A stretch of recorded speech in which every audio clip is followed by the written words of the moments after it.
The US dollar is absolutely getting pummeled around the world. This is one of the reasons why Bitcoin is up so much lately and is staying strong.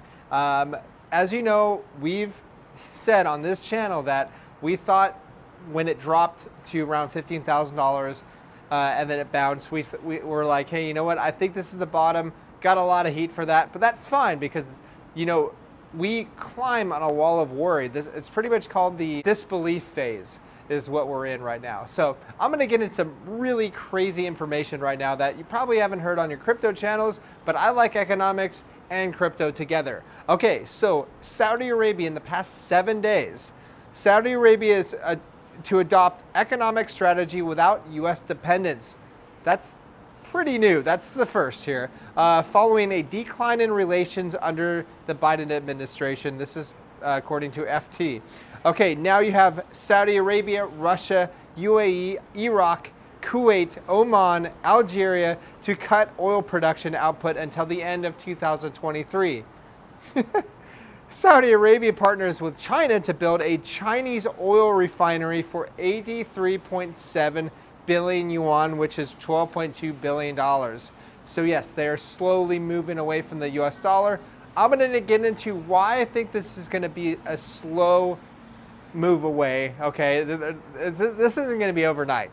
Lastly, we have, or actually two more, we have Saudi Arabia enters a trade alliance with China, Russia, India, Pakistan, and 4 Central Asian nations step away further from the US dollar. So as you can see, this is aiming pretty bad for the US dollar. I got more information as well.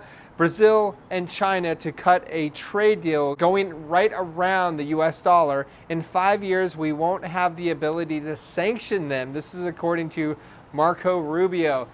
That's awesome. I like to hear that, you know, because the US has essentially weaponized the US dollar, and they use that for trade sanctions, for currency sanctions, everything, right? So now their ability to actually go ahead and do that is dwindling, which is good news. Even if you're a US citizen, that is good news. You know, you don't want the US, one country just being the bully of the world, you know what I mean? Okay, so next up we have US policy has been too heavy-handed, making countries want to ditch the US dollar. Guess who said that? Elon Musk said that. So I'm not the only one saying this. There's plenty of people that are understanding what the US is doing to their economy and the US dollar, the US hegemony. They're absolutely nuking it right now. And there's no turning back now for this, okay? It's finished. So the decline will be slow, but it'll be eventual. Next up, we have Chinese yuan replaces US dollar, becoming the most traded currency in Russia. Now, let's go to the corruptedness in the US government. Speaking of, Senator Warren, right? Elizabeth Warren. Remember, she hates crypto. She's starting a crypto army. Well, check this out. Here's a tweet from Weaponization. If Elizabeth Warren saved her entire yearly salary and never spent a dime, it would take her, get this, 235 years to accumulate her net worth of $67 million. So my question is, where did her money come from? And keep in mind, her salary is only $285,000 a year. Now, you want to know where it came from? Central banks, which are using her as a puppet. She's just a pawn in the game. She's really a useless person in the whole grand scheme of things. But they use her as a centerpiece of like, oh, she hates crypto, whatever. But it's central banks that actually hate the crypto.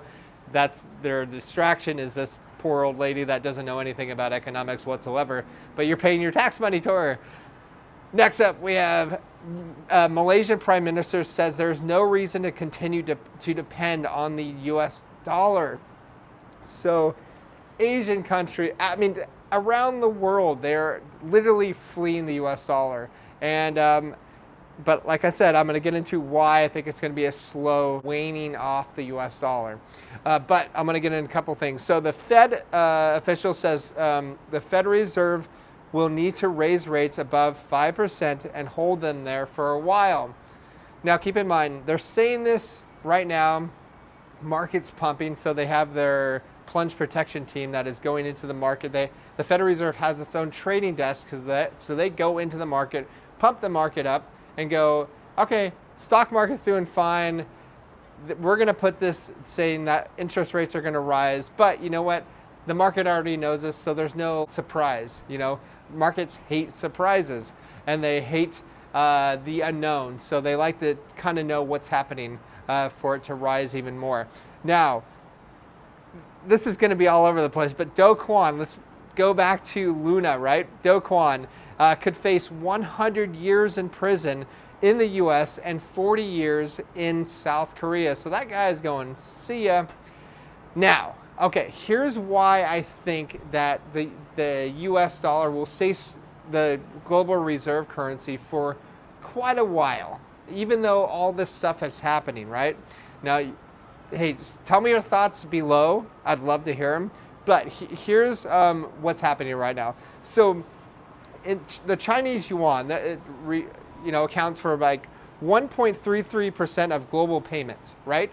But 40% of global payments are in US dollars, 38% are in euros, 7% in pounds, and 3% in yen.